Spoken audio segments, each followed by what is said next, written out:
Yo, what is up, guys? It's your boy MMA Propaholic, and I am back doing a full card breakdown for UFC 287. Yeah, guys, it's my first ever full card breakdown. I'm very excited. I haven't really thought about doing a full card breakdown in probably since UFC 285 with Jones and Gone, but I really have just been kind of pushing it off. And I decided now, I'm like, okay, this is a really, really good card. I have tons of bets, and I'm really excited because this is a really stacked card, guys. I think there's going to be tons of violence. I think the main event is awesome. I think Rosas Jr. on the main card is going to be fire. Yanez versus Font, Masvidal versus Burns, even Gastelum versus Curtis on the prelims. I'm very excited for, and I'm most excited for Carl Williams versus Chase Sherman. I mean, it can't get any better than throwing Chase Sherman, Carl Williams on short notice. Yeah, I can't wait to talk about that fight because I have a bet on that fight. But yeah, guys, here we go. First ever full card breakdown. I'm going to shout out MMA Wheezy just to start the video because I'm going to be reading all the stats from his Patreon. If you guys aren't subbed to his Patreon, please sub to his Patreon. I'm going to drop a link to his Patreon below because I always use his Patreon and his stats and even his prop template. It's the best analytical stats that anybody can give you in the MMA betting community, and maybe even just better than anyone on that MMA betting show with Gina Betts. Like, they replaced Gina Betts and put Wheezy on there, please. But yeah, guys, let's get into this full card breakdown. First fight, we got Sam Hughes. Actually, I just want to mention before, sorry guys, I'm not using the green screen because I'm having problems with the green screen. It's honestly giving me problems. So I'm just not using it right now. The fade wasn't really working with it. It kept blurring. I kept trying to fix it for about like 40 minutes, and yeah, it just was kind of pissing me off. So here we go. We got Sam Hughes versus Jacqueline Annerim, and we got Sam Hughes, who is 27 years old. Oh no, Sam Hughes, who's 30 years old, and Jacqueline, who is 27 years old. Sam's going to have the 2 inch height advantage, and she's going to be at a 3.5 inch reach disadvantage. And yeah, guys, this is really a good fight. I think this is a great way to open up the main card. Sam Hughes' current record in the UFC is 2-4. She did switch camps after her first 2 fights, and she's now at Fortis MMA. And yeah, I mean, Sam improves in almost every single fight I watch her in tape. One thing that does stick out is that she does get taken down in every fight, but I mean, her get up game is honestly phenomenal. Like, the most she's been controlled on the ground was off two of three takedowns. She was controlled for only 127 seconds, and yeah, that just kind of really stuck out to me. Because I watched Sam Hughes in the Piera Rodriguez fight, and Rodriguez kept trying to take her down. I know she's more of like a base striker on the feet, but she tried taking her down. And when she took her down, Sam Hughes had a great get up game. And I was doing a little researching on Instagram. I always do it with almost every fighter. I like to see where they're at in camp. I like to see who they're training with. And Sam Hughes has been practicing a lot of guard. She's been practicing being off her back and having a heavy guard and throwing elbows. And she does have a good get up game. I mean, the last time Sam Hughes has been submitted was against Vanessa Demopoulos in a fourth round fight. So, in the fourth round in the 5 round fight. So, I think Sam Hughes is live. She always walks forward. She always has that grit attitude. And I mean, Jacqueline Annerim she's a killer, guys. I mean, 6-0, all her finishes in the first round. She wrestled on the national Brazilian wrestling team. Great judo practitioner. She has multiple submissions. Knee bar, arm triangle choke, rear naked choke. And she could do it all. I mean, she's been competing in jiu-jitsu, I'm pretty sure, since she was a kid. And it clearly shows on her tape. But obviously the opponents, I mean, they stick out. And I feel like Sam Hughes isn't a bum, guys. 2-4 in the UFC. I mean, people are gonna think like, yeah, that's kind of a bum. I mean, it's women's MMA. She's 2-4, and she's a plus 200 favorite. She should kind of get rolled here. But she's getting taken down. She's always getting back up. She's facing Tisha Torres on a debut up a weight class. She took that on short notice. against Loma, my girl, last women's MMA fight I ever laid juice on was Loma at like minus 250. I'm pretty sure I straight betted there for 2 units at minus 250. And then Luana Pinheiro, who she took that fight on short notice. We're gonna get to Pinheiro too on this card. She took that fight on like 6 days notice, and guys, Pinheiro was slowing down. She has very fast, explosive judo throws. When she throws, she kind of has an outburst where she throws in like six punch, 8 punch combinations, and she really gets herself tired because all of her attacks are kind of based on her power, and she uses a lot of her muscles to like get them down with the judo throws, and it does take a toll on her. And Sam Hughes was getting beat up in the first round. And the second round, she had a pretty good second round, but I'm pretty sure she got knocked down at the end of the second round, which kind of led to them giving Pinheiro that second round. But in the third round, guys, she was walking forward. She was throwing in multiple combinations, and she's just always in your face. Like, I always watch Sam Hughes fights, and I thought her striking defense was pretty shit, if I'm going to be quite honest with you. But then when I saw the stats, like, it was 52%, her opponents are throwing 10.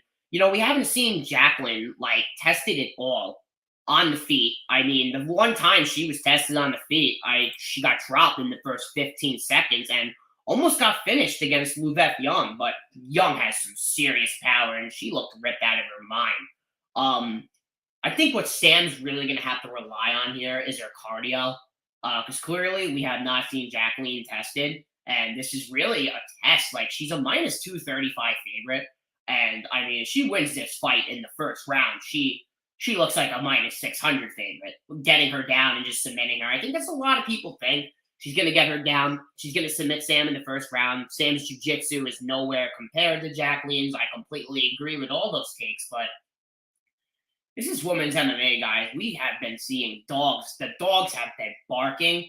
I actually am on a women's MMA dog on this card, what we will be getting to, but no bet for me here. I am picking Jacqueline to win this fight, and I'm going to pick her by second round submission, but I mean, guys, I'll tell you right now, on the betting perspective of this fight, I will be watching this fight in the first 5 minutes, and if I see Jacqueline breathing heavy, I'm sorry if I keep saying her name wrong. I'm terrible with names.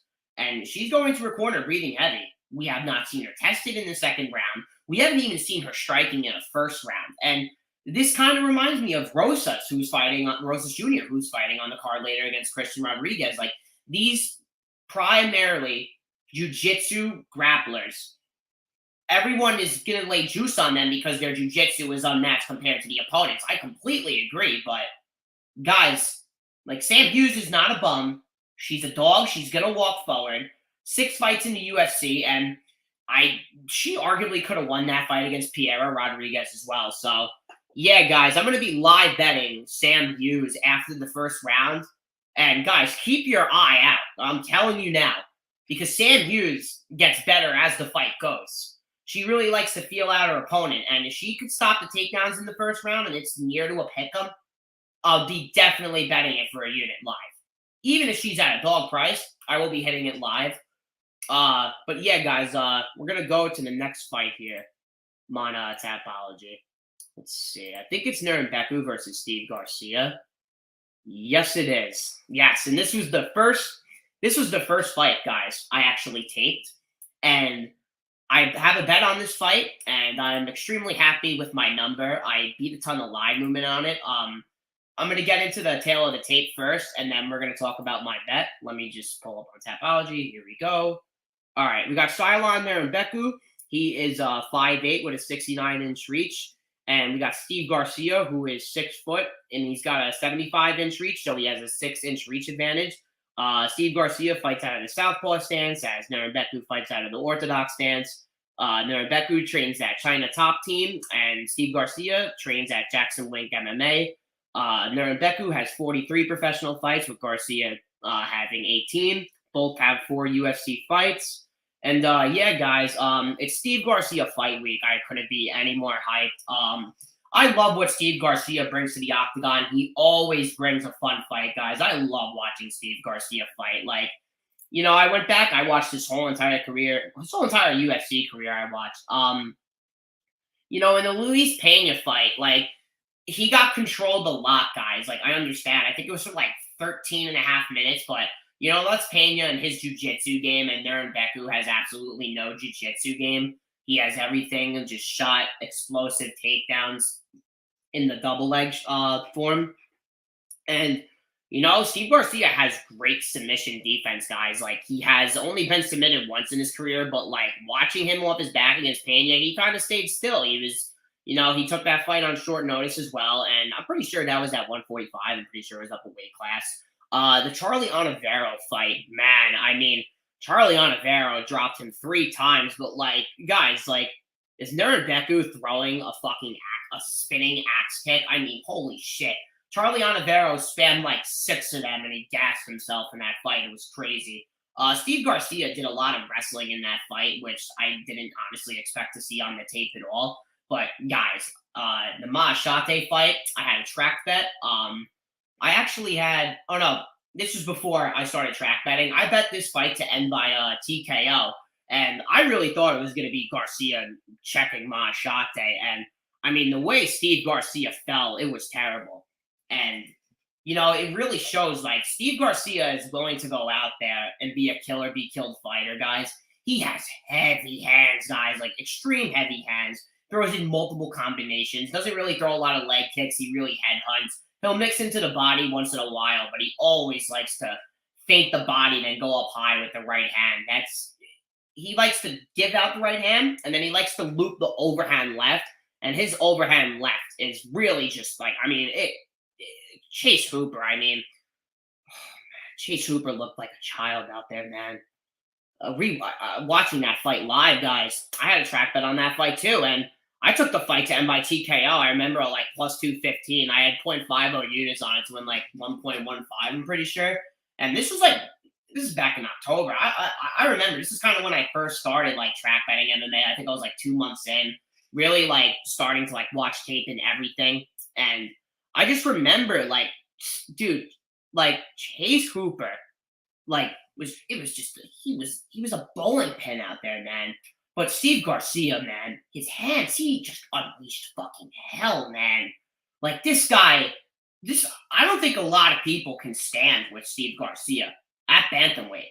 Like, I'm pretty sure Steve Garcia used to be a former featherweight and even fought at lightweight. I'm pretty sure. Like this guy fights in kind of like multiple different weight classes in his career. And we got Nuremberg, who's kind of just a straight wrestler. He likes to throw lots of bombs. He's not really technical on the feet whatsoever. He likes to get his wrestling going as he's shot over, let's see, he shot 28 takedowns and he's gotten 9 of them. Even the Calvillo fight, like he just looked terrible on the feet. He looked gassed. Like he kind of held him up against the fence for the whole first round and just gassed. Sean Soriano fight, he kind of dropped the first round, but he has great sprawls. Like when he's on his back, he's able to flip people over. He's able to hold people down there. Yeah, like even the TJ Brown fight, he showed a lot of grit in that fight. But guys, when these two are on the feet and they're standing, guys, both of these guys are so flat-footed. They both leave themselves wide open. Both have under 50% striking defense, guys. And I bet the under 2.5. I got it at plus 145. I bet it for 0.73 units. I really should have went higher on it, but I'm extremely happy with that number because it's now minus 150, and I think a lot of people aren't betting it because they see Nuremberg taking Steve Garcia down and just kind of holding him there. Like I don't see that happen. I think this is going to be a fucking brawl. I think this fight's going to end in the first 2 minutes. If I'm going to be quite honest with you guys. I think this is one of the more, like, if you guys can get the fight doesn't go around minus 180 or even like minus 200, I would considerably smash that spot if I didn't have the under 2.5 right now. I think it's a great parlay piece as well, and I'm considering adding it with a parlay piece on this card. But yeah, guys, Steve Garcia just brings violence, man. And when I saw that plus 145 and under 2.5 for a Steve Garcia fight, when I finished the film too, I was mind boggled. It opened plus 120 and then it moved, and I'm like, I wasn't there for the plus 120 line, guys. I was there for the plus 145 line. When I saw it in my book, I bet it right away. So this is my very first bet of the night. I'm honestly on a confidence 1 to 10 scale. I'm probably like a 9.5 confident in this bet really hitting. And even at minus 150, if you guys can get that under 2.5, I would completely bet it. I mean, it's a Steve Garcia fight. Like, I like it's, and Nuremberg has horrific striking defense. He's been knocked out in his career. Like, Steve Garcia hits like a truck too, and he has a 6-inch reach advantage. He's going to cover tons of distance. And he fights out of the southpaw position, guys. One sec. God, rain is awesome, guys. If you guys drink rain energy drink, best energy drink on the planet. But he's also been submitted 6 times. I don't see Garcia submitting him, but if you guys can bet the fight to end by TKO, I mean, bet that. I think someone's getting knocked down in this fight. I'm gonna pick Steve Garcia to win this fight by knockout, and I think he's gonna do it in the very first round. And it's KO1 is plus 1,000. I love that. I think that's a great look as well. We're going to move on to the next fight here. This is fight number 3 on a 13-fight pay-per-view card. We got Trey Ogden versus Ignacio Bahamondes. And yeah, guys, Trey Ogden was supposed to fight Manuel Torres, and Manuel Torres got rushed to the hospital, and that fight fell through. And Bahamondes was supposed to fight Nick Mata, but Mata ended up pulling out. I'm pretty sure Mata got hurt. And I really like this fight. I don't have a bet right now on this fight. Bahamondes is going to be the way better striker here, guys. I think he's way better than Trey Ogden on the feet.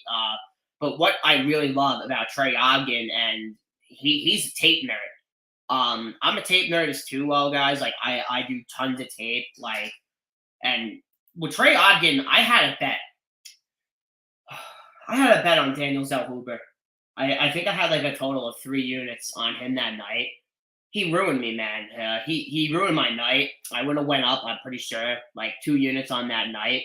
And man, he fought, like everyone's saying, like, Zellhuber froze. Like, he froze because he didn't have an answer. Like, Trey Ogden just kept moving, and he just kept throwing tons of leg kicks. He just was not standing in front of him. And it threw Zellhuber off his game. And Bahamondes is just like Zellhuber, who throws a lot of volume and likes to stand in front of you and doesn't really like to move when he strikes. Bahamondes throws a lot of kicks. He throws about 15 significant strikes per minute. And when I saw that stat, it was mind-boggling to me.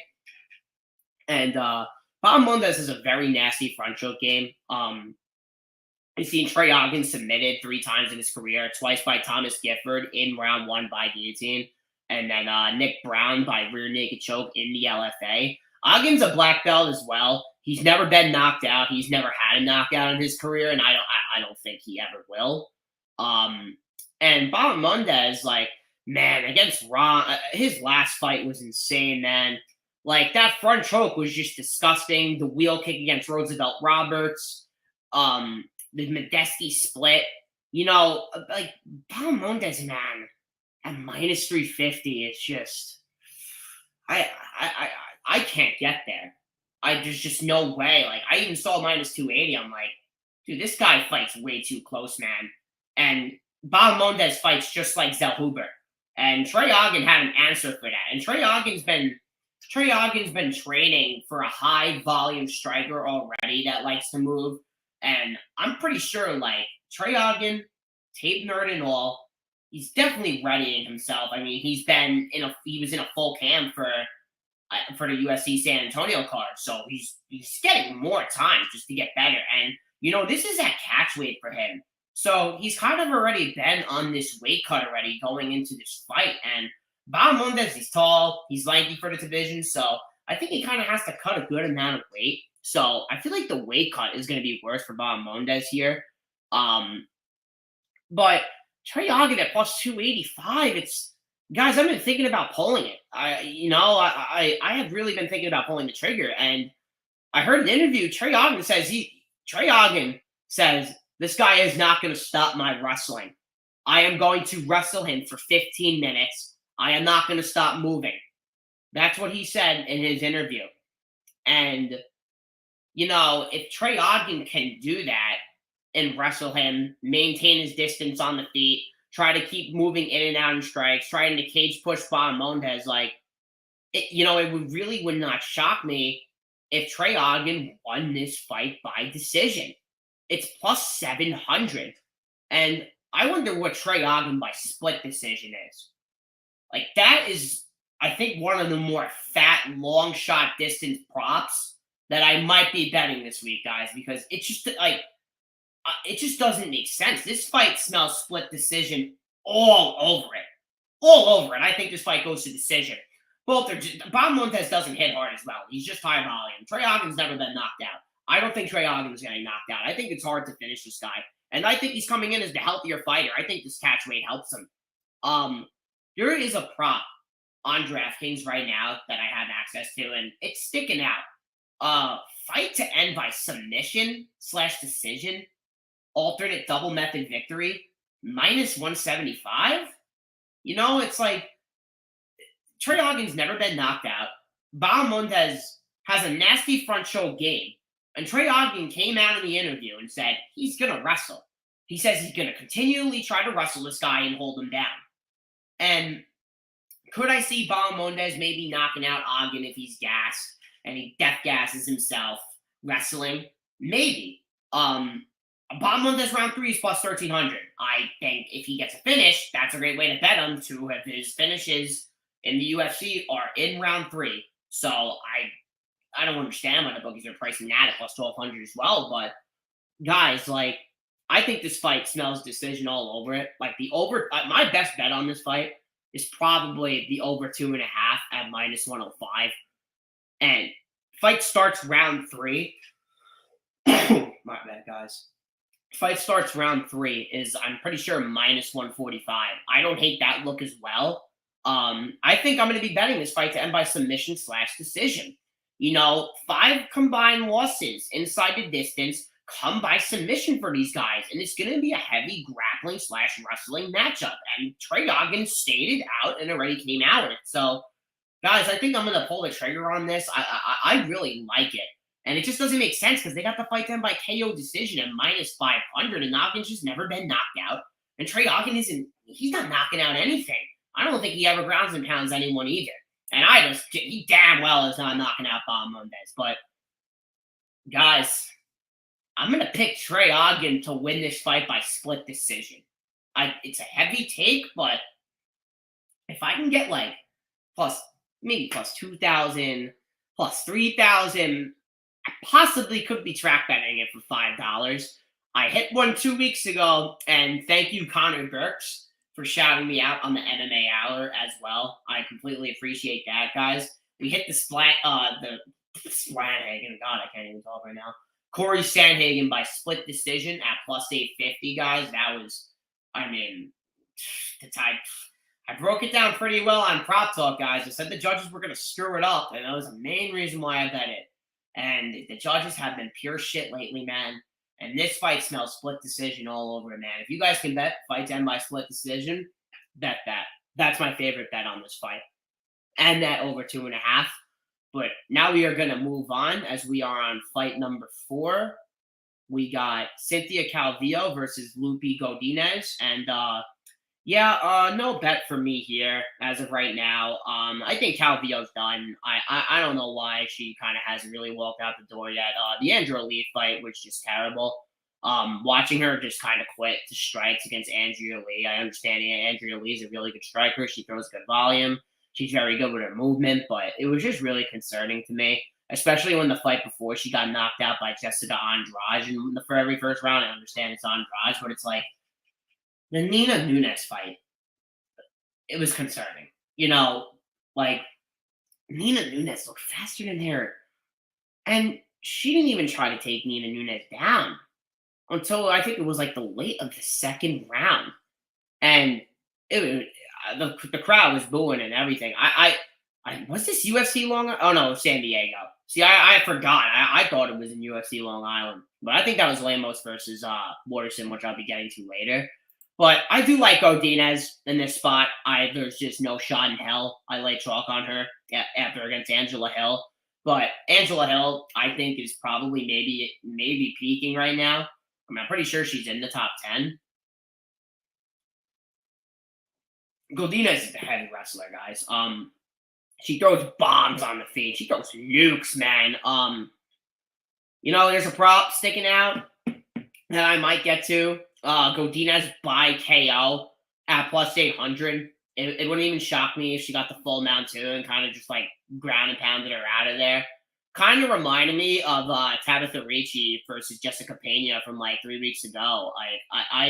I feel like Godinez is really going to put a statement on this fight. I really feel like she should come out here and dominate Calvillo, but it's like, even when Calvillo is coming back down to straw weight, it's like she can't even make weight here. And she's now 35 years old.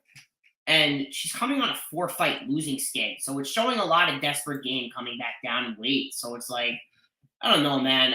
I'm not really interested in this fight from a betting perspective at all. I mean, I'm taking Godinez to win this fight. And I think she's going to win via third round ground and pound TKO. I think she's gonna throw bombs at her. We know she has a 61-inch reach advantage. She has no reach on absolutely nobody. And she's now training with Alexa Grasso, who just became champion. And yeah, guys, I feel like Godinez really just cruises to victory here. And I've been considering parlaying here, guys. I have been considering it for like about 3 days now. I'm about to check the line now. Let me check real quick. If she's like, I wouldn't parlay her if she's minus 300. Yeah, she's minus 300. Nah, I can't parlay her minus 300. It's like, I'd rather would just sit this fight away, maybe take a long shot prop on her by KO at plus 800. I feel like that's just really great value on her here. KO/decision I'm waiting for on FanDuel. Maybe they'll screw it up, give like a minus 150, and I'll jump on that. Because she's not submitting Calvillo. Calvillo has a sick ground game. And if she messes with Calvillo's ground game, she could put herself into a bad spot because Calvillo's jiu-jitsu is definitely better than Godinez's jiu-jitsu.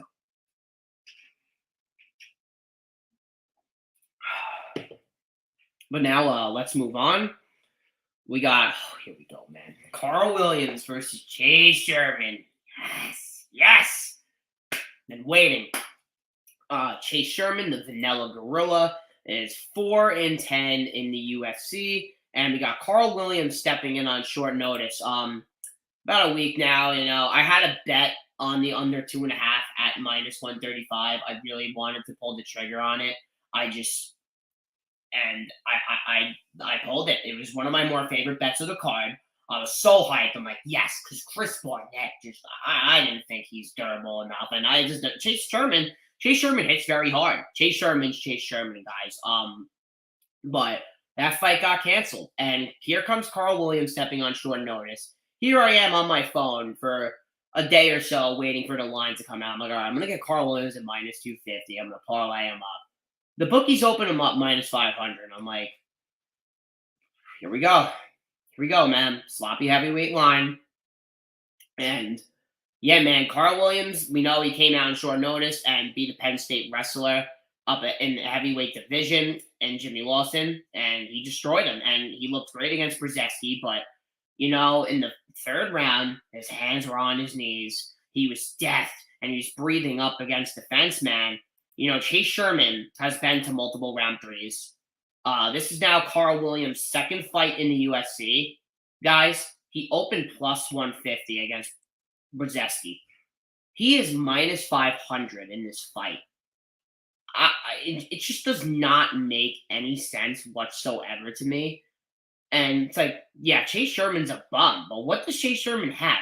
He has hands, and he has 15 of his 16 wins in his professional career by KO. And what does the guy not have? A ground game. His ground game is atrocious. Every time we've seen him taken down, we've seen him finished. I mean, getting submitted by Fat Collier is never getting out of my head whatsoever. And he got hurt against Vandera really bad, I'm pretty sure. In round 2, he got hurt bad against Vandera. And, man, the Costa fight. I had Waldo Cortez to not win inside the distance, and I was just sweating that bet every second with Chase Sherman. Just, my God, Chase Sherman has the worst striking defense I've ever seen of anyone on tape. I just have never seen anyone with worse head movement than Chase Sherman. But Sherman's got a lot of balls and a lot of stupidity, and it clearly shows me that taking this fight on like 5 days' notice when he hasn't even been training for a heavy wrestling game plan, it's just fucking stupid. I don't understand why he would take this fight, but the guy wants to fight. It clearly shows me that. And, maybe he's thinking, it's like, okay, I stopped this guy's takedowns. I'm going to destroy him on the feet. I'm going for the kill against this guy. I bet the fight doesn't go at -110. I understand Carl Williams is a decisionator, yes. But, dude, if he gets Chase Sherman in full mount position and even gets him down once, he's done. He's going to ground and pound him out of there. He's going to get him out of there. And we have not seen Carl Williams tested at all. We've seen him tested in round 3, and he just looked horrific. I mean, Brzezinski looked horrific as well. It just looked horrible, that round 3. But now, Chase Sherman can finish this guy. Chase Sherman is easily the hardest hitting fighter that Carl Williams is ever going to be facing in his career also. And he's been facing Jimmy Lawson, who was just going out there trying to wrestle him and doesn't have good striking, and Brzezinski, who doesn't have as good boxing as Sherman. I think Chase Sherman beats Brzezinski, if I'm going to be quite honest with you guys. So I am taking Carl Williams to win this fight. I'm taking him to win by knockout. I'm probably going to take him via first round ground and pound, but I won't be shocked if Chase Sherman does starch him at +425. And I just don't see it. I think there's going to be multiple spots for this fight to finish on both sides. And I just feel like violence in -110 is just absolutely ridiculous for heavyweights, and especially against a guy who's coming in on a 7 days notice and hasn't faced anyone who hits as hard as Chase Sherman with his 15 of 16 wins coming by knockout. It just completely sticks out to me. I just feel like it's a very great spot. And if it goes to decision, I feel like we're going to have multiple spots that there could potentially be a finish. And I just love the bet. So, yeah, guys, fight doesn't go, -110. I put it at 0.83 units on DraftKings. And we're going to move on to the 6th fight of the night. We got Gerald Meerschaert versus Joseph Pyfer. And I'm so hyped for this fight, guys. Watching Gerald Meerschaert, guys, has 27 of his wins in his career by submission, which is just, it's crazy, that number. It really just, he's an opportunistic finisher. He's not really a heavy wrestler who's coming out there and trying to wrestle you for 15 minutes. He's waiting for the finish to come to him, and I feel like that's what kind of gives him a lot of problems in the octagon. We saw him hurt bad against Muradov, and Muradov just kind of faded. He gassed out, and he took his back and submitted him. He was losing the whole fight against Stolfeis, and Stolfeis went into his guard like a dumbass and just paid for it. Jocko's going to take anybody's decision then. I feel like a lot of people are overrating the performance of Gerald Meerschaert against Bruno Silva. Bruno Silva looked like absolute crap at weigh-ins, and he looked absolutely crappy in the octagon. He looked like he didn't even want to fight, man. He looked fucking awful. And, I feel like that performance is just, I feel like a lot of people are overrating the performance by Meerschaert. Yes, he dropped Bruno Silva with a nasty left hand. He was using tons of head movement, but that's not going to work against Pyfer. Pyfer has sick hands. He has fast hands. Throws in multiple combinations, and his right hand, his 1-2 right down the pipe. We saw it. I know it's Alan Amadowski. It absolutely folded Alan Amadowski into shreds, guys. And in the Ozzy Diaz fight, he folded Ozzy Diaz as well. He took down Ozzy Diaz. He comes from a grappling/wrestling camp. And I really do like that for him as well. He's probably going to have the background to stop Meerschaert, but he should not even try to wrestle Gerald Meerschaert at all. Joseph Pyfer stands at range and he boxes Meerschaert. He's winning this fight all day, and I think every day. If he goes into Gerald Meerschaert's guard and goes into his world, I think he's absolutely fucked. I don't like how Meerschaert reacts to shots at all. He gets hurt in almost every fight I've seen him in. And Joseph Pyfer's speed is absolutely no joke. And I think this guy's going to be a future problem in the division. And he was winning up the whole fight against Stolfeis up until he got a fluke of an injury. So, yeah, guys, I'm picking Petr to win this fight by knockout. I think he probably gets it done in the first round. I parlayed Joe Petr money line, and we're going to get to the second leg later. But, yeah, guys, I'm picking Petr to win this fight. I think his hands are just way too much. I think he's going to have the defense to stop the wrestling. And he's probably been training for it this camp, but nobody can train for the opportunistic Gerald Meerschaert with 27 submission wins. And if Joseph Petr goes into his guard, he's going to lose the fight. And he's going to lose my ticket. And I'm going to be extremely angry. And I'll more likely punch a hole in my television of just pure anger of Petr going into Gerald Meerschaert's guard, because you just have to see it in the film. Why are you trying to prove? Are you trying to prove a point, or do you want to lose the fight? You know, stay on the feet. It's Petr all day. On to the next fight. We got Michelle Waterson Gomez versus Luana Pinheiro. And yes, guys, Gomez is 7 years older. This is at strawweight. I like Luana Pinheiro's game. I don't like her cardio though. She has great judo throws. She has she has pretty good power in her hands. But more of her power is based on the amount of combinations that she's throwing. On the regional scene, she has 6 first-round finishes, and even the illegal upkick against Randall Marcos. Like, I watched a fight in the first ever fight that Pinheiro got hurt, and it's like she got hurt in the very first second from going across the whole entire octagon and just going out and just trying to throw like when nothing was even in front of her. And she did the same thing against Randall Marcos, and Randall Marcos countered with a right hand and already got her up against the fence. Like, guys, Pinheiro against Sam Hughes, she looked good against Sam Hughes, but, you know, it's just alarming because Pinheiro had a whole full camp, and Sam Hughes had like 5 days, and Sam Hughes looked like she had better cardio, and she won round 3 of that fight. And Michelle Waterson Gomez has about 17 more professional fights than Pinheiro. I think the loss. Look, the judges whoever judged the Carla Esparza and Michelle Waterson Gomez fight needs to be drug tested. I absolutely have no idea whoever the fuck gave Carla Esparza a 30-27. I have no idea. Just watching the film, it angered me, and I felt for Waterson Gomez. And what did Gomez do? She just smiled and walked away. Like, I'm going to that judge and I'm cracking him in the jaw, man. Or I'm going to Dana White and saying, you drug test that guy. Because what the hell is that decision? Back to the fight, though. I had to say something about that because it just pissed me off. She had a 5-round fight against Angela Hill that she won by split decision. I thought she won that fight. And, you know, Gomez is facing way better competition by a landslide. She was winning the fight against Amanda Lemos up until she got guillotined. She took down Lemos and she controlled her at the end of the first round. And Waterson Gomez has great kicks. She throws to the body. She throws tons of front kicks, tons of T kicks, throws tons of leg kicks. Karate style fighter. That's what you like to see. And she has a very good counter right hook when her opponents tend to come in very sloppy. And what is this, guys?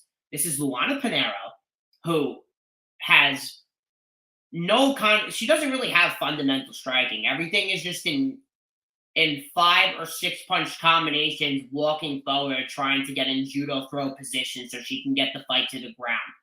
It's not a lot of technical game in her. A lot of her game is explosiveness. Michelle Waterson Gomez, the way more technical fighter here. She has great counter shots. She throws tons of body kicks. And guys, I watch Pinheiro and I watch her gas tank. It's like, Waterson Gomez, guys. I'm gonna pull up the stat now. Guys, she throws to the body a lot. And let me see. Gotta see. She's body strikes attempted in her last 3 fights. She only attempted 10 against Lemos, but that fight was more of on the ground.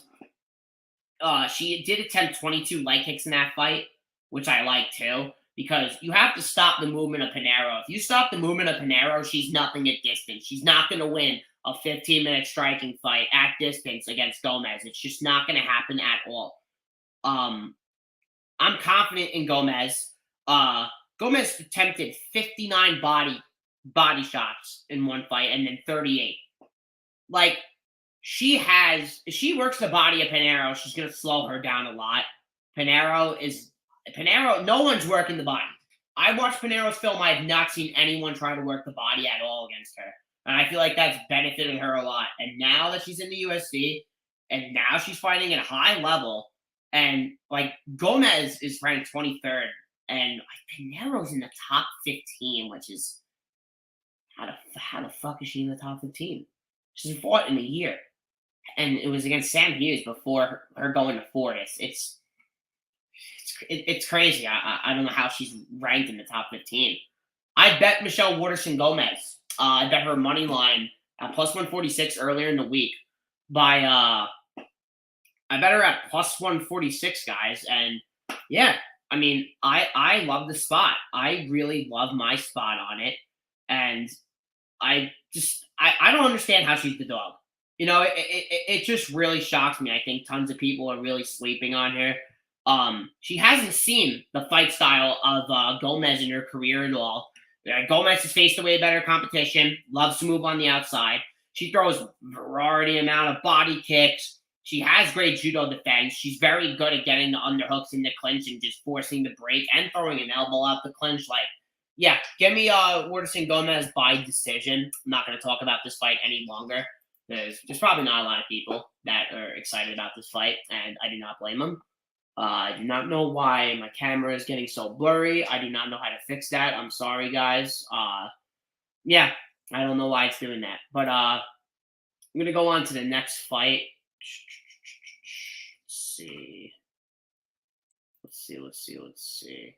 We got Kelvin. One more fight on the prelims. We got Kelvin Gastelum versus Chris Curtis. And Gastelum 1-4 in his last 5 fights. And we got Chris Curtis, who's pretty sure he's 3-2 in his last 5 fights.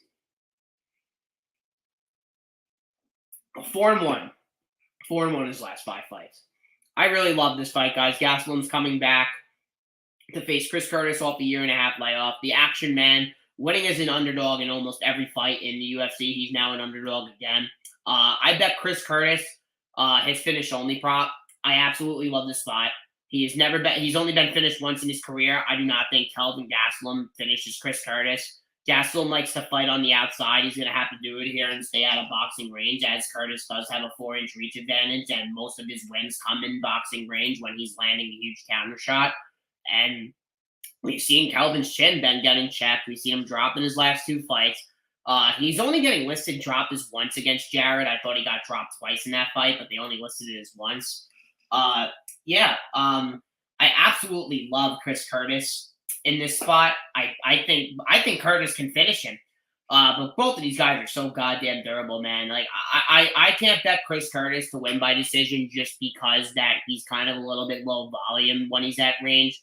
He kind of struggles with movement. I mean, the Jack Hermanson fight was clear and it showed an example, but I kind of give him a little pass.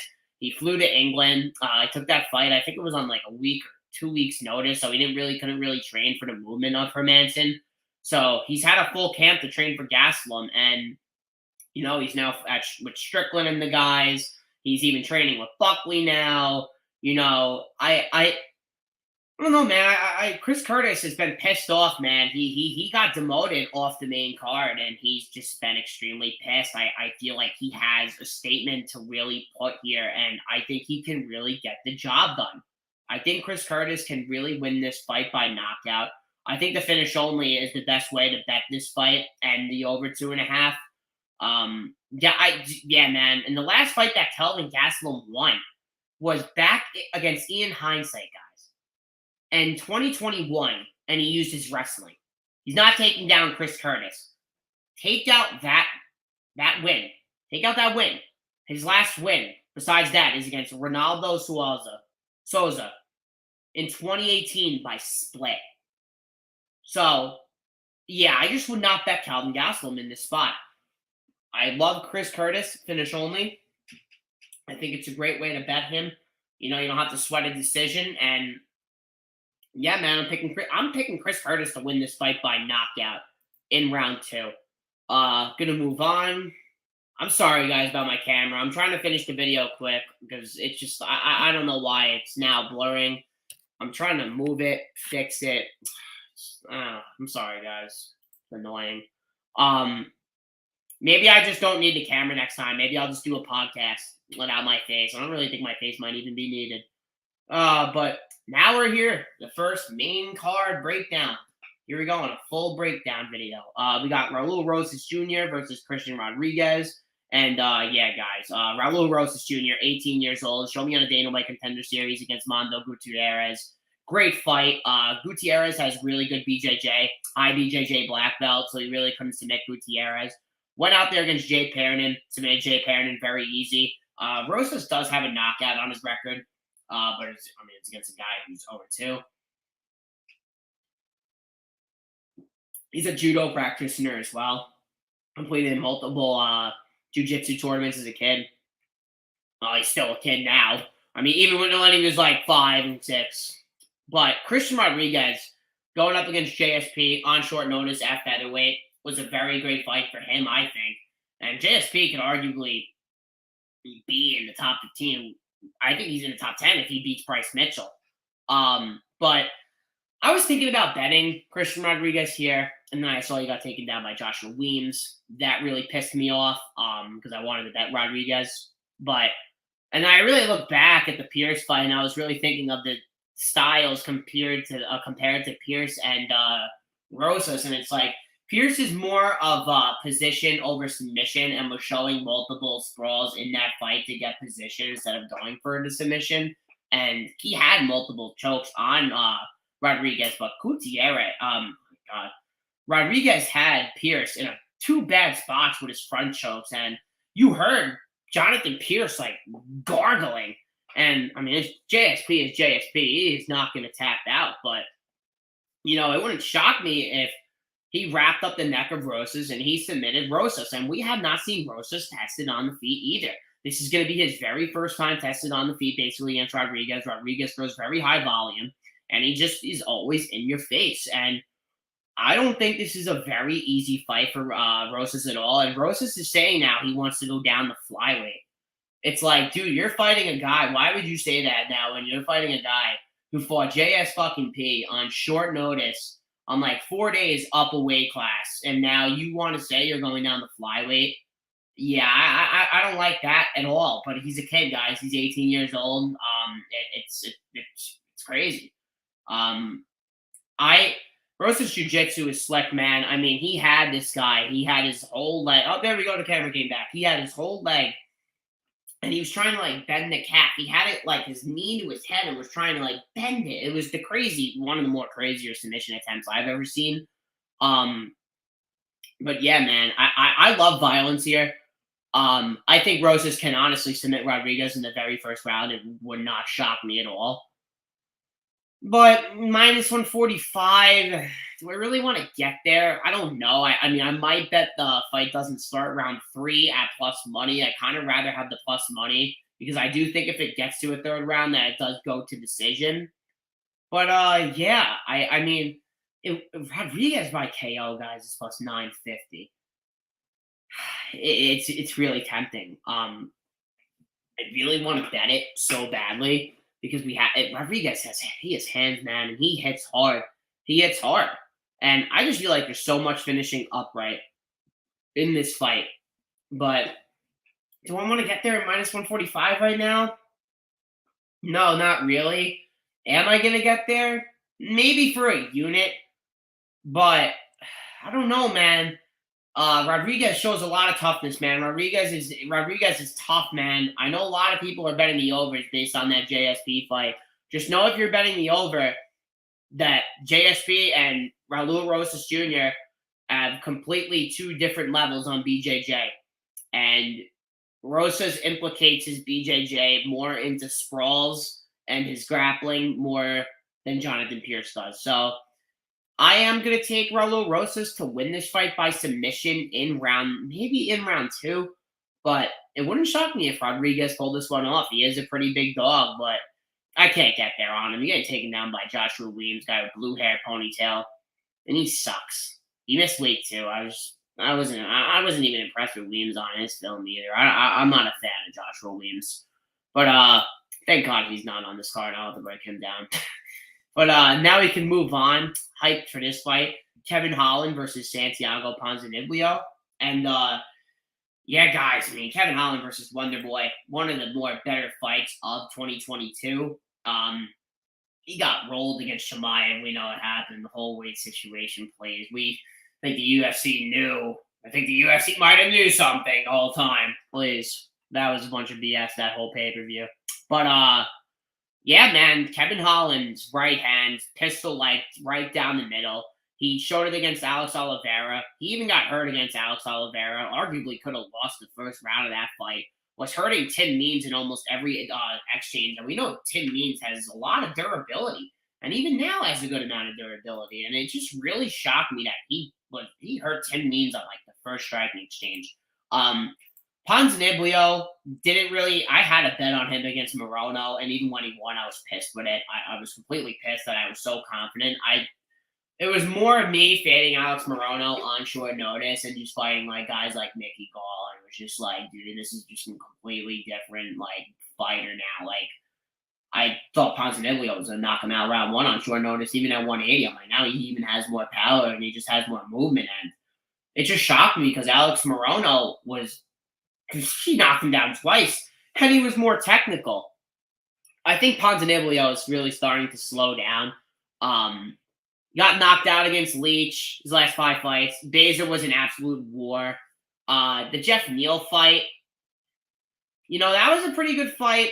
Neal was hurting him a lot in that fight with his left hand, but it's like I think like speed and power with Kevin Holland, especially if you like to fight at middleweight, is just I feel like it's gonna take over this fight a lot.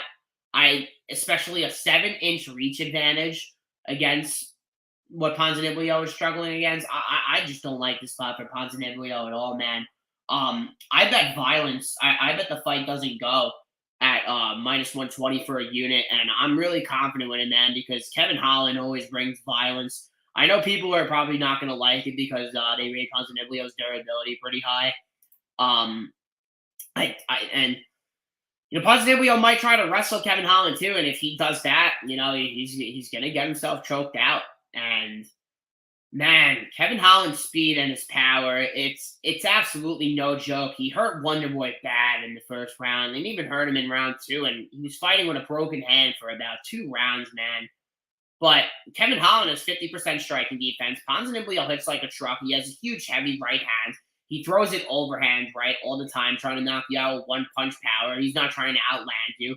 Throws lots of inside leg kicks as well, which Kevin Holland doesn't react well to inside leg kicks, and it might leave the right hand way more open with the fade to the inside leg kick to throw the overhand, right, because Holland has a 50% striking defense. So, yeah, man, I love violence.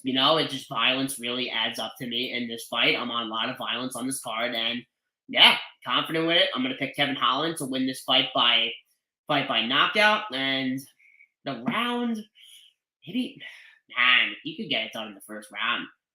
Screw it. I'm gonna pick Kevin Holland knockout round 1. Would I lay minus 250 on him? No, probably not. I would never lay juice on Kevin Holland, and thank God I didn't do it against Wonderboy. I know people who did, and I know people who are sick of themselves for doing it. But this is a great fight, man. I'm really hyped for this fight. I'm hyped for every fight on this card, man. Holy shit. It's a great card, guys. I'm so happy I decided to do my first ever full card breakdown on UFC 287. Here we go. 3 more fights, guys. Whoo! We got Rob Font versus Adrian Yanez. No bet for me here.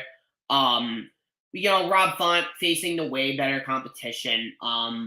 One thing that just alarms me, Rob Font's been knocked down 5 times in his last 2 fights. Arguably could be 8, honestly, that are just 8 of another total 3 that are unlisted compared to that 5. His last finish is against Marlon Moraes. Please, we know Marlon Moraes. Please retire. Pray for Marlon Moraes. And the brain just keep deciding to fight for no reason. I don't know why. He keeps deciding to fight. Guys, just kid Adrian Yanez. We could talk about the competition all we want. We can shit on him all we want for his competition. The fundamentals of this guy and his boxing, his hand speed, his combinations.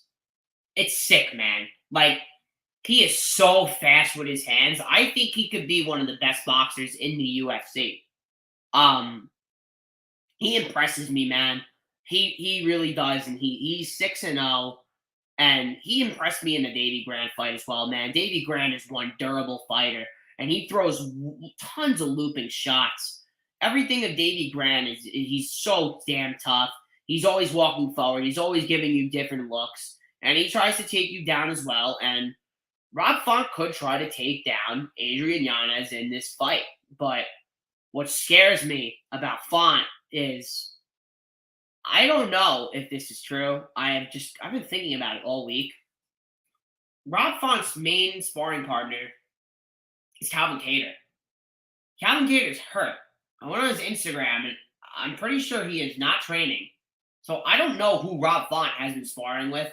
And he's been training with him for almost every single UFC fight.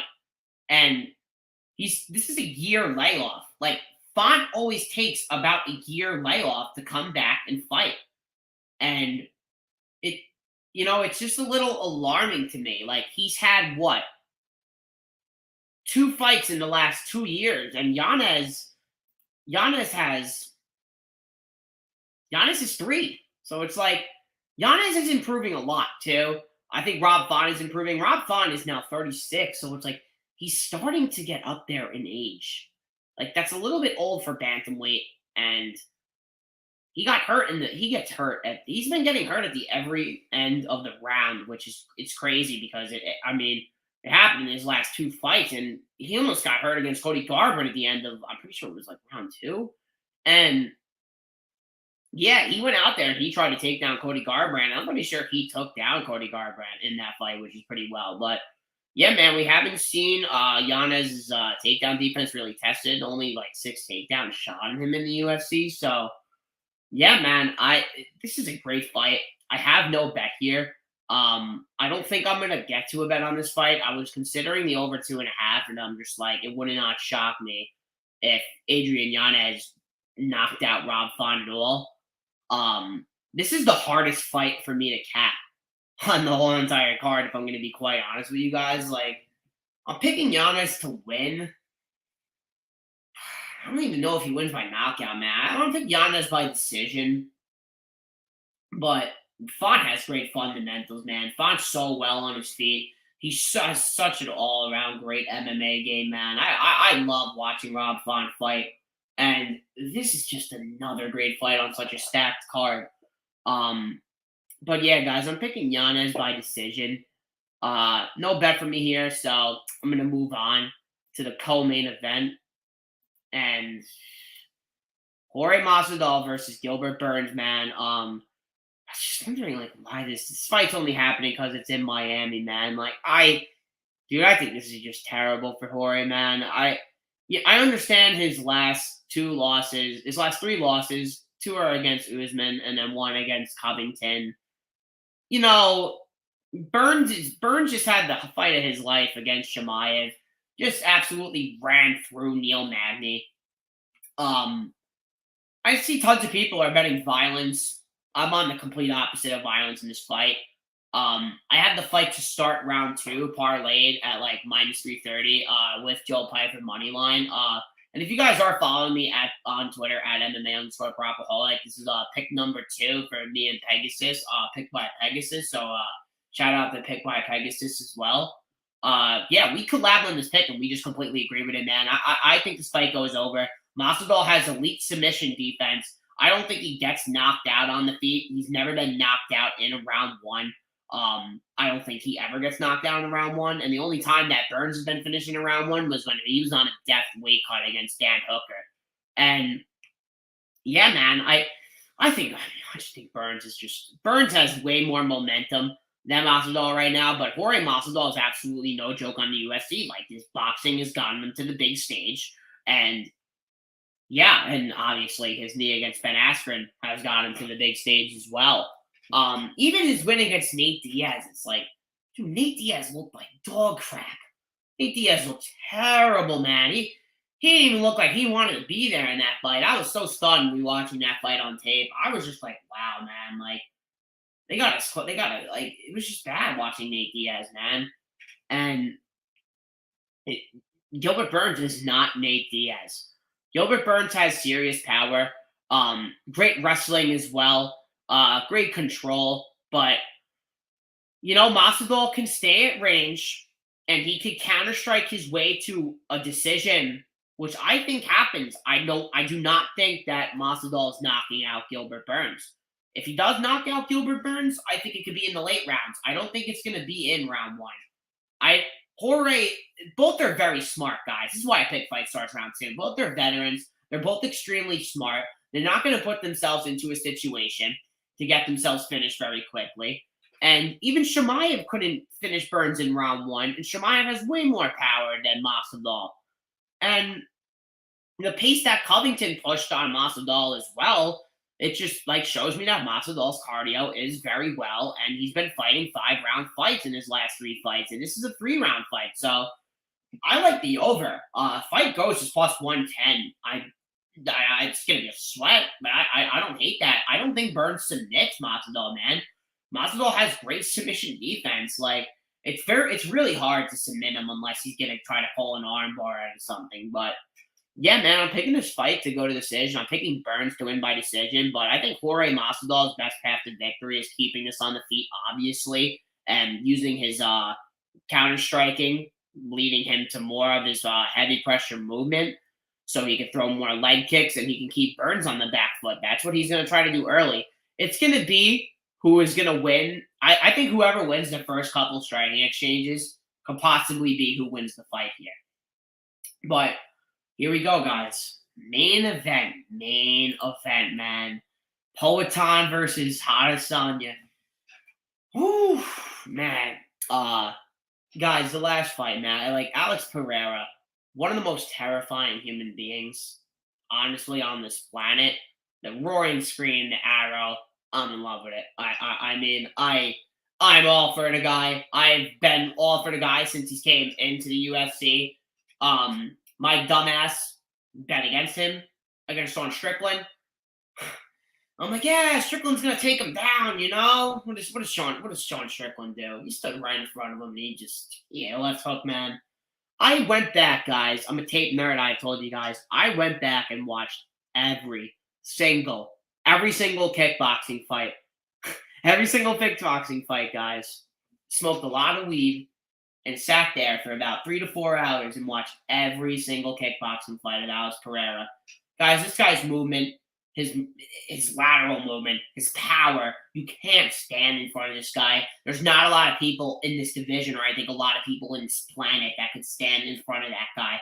You could not pay me $50,000 to stand in front of him and eat one left hook, because I would probably be dead, and that $50,000 would be covering my life insurance. Adesanya is not going to want to be at close range here, and he has no choice but to be at close range here.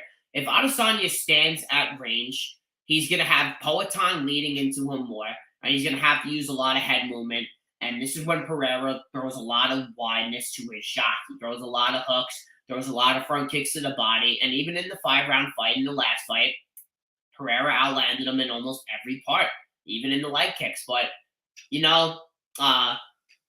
Pereira in the last fight he wasn't really checking a lot of leg kicks. Adesanya was using a lot of it, and what led up to that 5th round finish was Pereira just checking one leg kick, and you could just tell Pereira smelled blood as soon as he saw him check that leg kick. I watched the clip over 50 times, man, and I had the fight doesn't go in that last fight. And I thought someone was going to get finished very early. Izzy hurt him bad at the end of round 1. We've seen Izzy hurt Whitaker at the end of round 1 as well. Izzy has to fight close. He has to fight a fight style that he doesn't want to fight. And he has to stand in front of a guy who is now 3-0 against him in his professional career. Doesn't matter if Izzy won the first fight with judges. And so I see a lot of people are saying that. How does that make him think now? Holy shit. This guy beat me back in 2015 by decision in a fight that I thought I won. And now this guy is UFC champion and has beaten me another 2 times prior to the first time, and he considers a robbery, and a lot of people consider a robbery. It has to be playing with him mentally, man. And I I just don't think Izzy can overcome this man. I don't think he can. I don't think a lot of people can beat Poatan in this division at all. You do not want to stand in front of this guy. See, like Izzy Nurmagomedov is not going to happen. Pereira has been training his grappling. He's been training with Teixeira. He even brought in Liddell to practice it as well. He did not defensively prepare himself in the last fight. He only offensively prepared himself, and I saw that from Teixeira stating that as well. Even going into that fight, I'm pretty sure Teixeira stated that. But now we see it here, man. Alex Pereira was hurting him almost every single time in the pocket, man. And when he gets Izzy back up against the fence, he can just unleash torture on him. I bet Pereira scorecards equals no action at -135 on DraftKings for 1.22 units.